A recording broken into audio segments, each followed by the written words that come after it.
తక్కువ అంచనా వేయటం అంటే ఒక్కొక్క టీవీ నుంచి ఒక్కొక్క పాట తీసుకొచ్చి తయారు చేశా. ఏ టీవీలో రాని ఛానల్స్ అన్ని మన టీవీలో వస్తాయి, చూసుకో.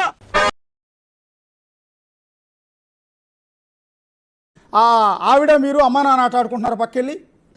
వేసేసాడు, బాగా వేసేసాడు. అమ్మ నాన్న ఆడాల్సిన అవసరం లేదు సార్, అంత టైం కూడా లేదు సార్ ఇప్పుడున్న పరిస్థితిలో. అంటే సార్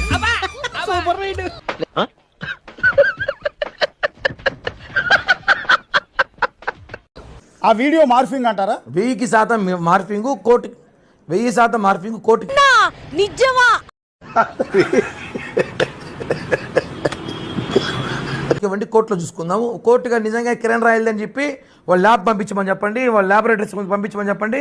వాళ్ళు ఎదవ బావాడు చెప్తే వించావుడు టెస్ట్ చేసి కిరణ్ రాయల్ అంటే ఆ రోజు మీరు ఉరి శిక్ష వేసుకుంటా. నేను మీరెందుకు నవ్వుతున్నారు? అలాంటి వాళ్ళంటే నాకు చాలా అసహ్యం. మీకు అసహ్యం, నాకు పరమ ఎలర్జీ. అట్లాగే కిరణ్ రాయల్ గారిని ఇప్పుడు అధికార ప్రతినిధిగాను లేదంటే పార్టీ కార్యక్రమం దూరంగా ఉండడం అనేది ఉన్నటువంటి గేట్లను తీసినట్టు సార్. వచ్చిందండి వయ్యారి. పార్టీ లైన్ లో ఉంటే అన్న కనీసం కొంత ఎవరో ఒకరు కొంచెం కంట్రోల్లో ఉంటాం జనరల్ గా. అబ్బో, నేను ఎక్స్పెక్ట్ చేసిన దానికంటే ఇది పెద్ద ముదురు. అది తప్పితే ఏంటి అంటే ఇంకా వైసీపీని మామూలుగా ఆడుకోరు. ఆయన విషయం నాకు క్లారిటీ ఉంది కిరణ్ రాయల్ గారి గురించి. అంటే ఏది ఆయన మహిళల జీవితాలతో ఆడుకున్నట్టు ఆడుకుంటాడు, అంతే కదమ్మా?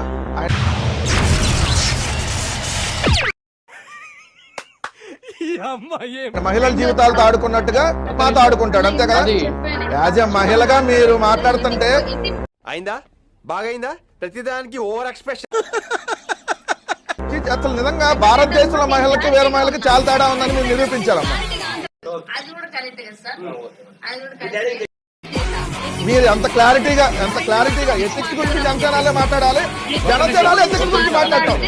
మీలో మీరు కొట్టుకొని చావండి, నన్ను ఎంటర్టైన్ చేయండి అంతే. ఎథిక్స్ సిగ్గుపడతామమ్మా నిజంగా.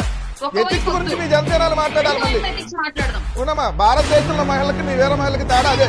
ఎలా దెబ్బ మీద దెబ్బ సపోర్ట్ చేస్తున్నారు చూడండి. ఇంకా అంటే మీకు మీరు సహజీవనం చేసే వాళ్ళకి మద్దతు తెలుస్తారు. ఆజాము నా మాటిని లాగెత్తరు.